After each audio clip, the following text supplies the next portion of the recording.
ఈ రోజు ఒక ట్రెడిషనల్ రెసిపీ చూద్దామా? అరటి పువ్వుతో కర్రీ.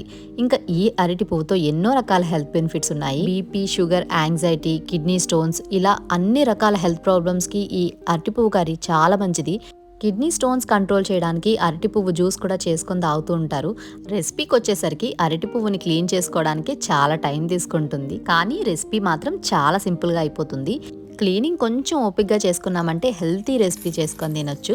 ముందు అరటి పువ్వుని 2 to 3 టైమ్స్ క్లీన్ చేసేసుకొని మిక్సీ చేసుకున్నాను. నేనైతే మిక్సీ పట్టకుండా నార్మల్గా కట్ చేసుకొని కూడా వేసేసుకోవచ్చు.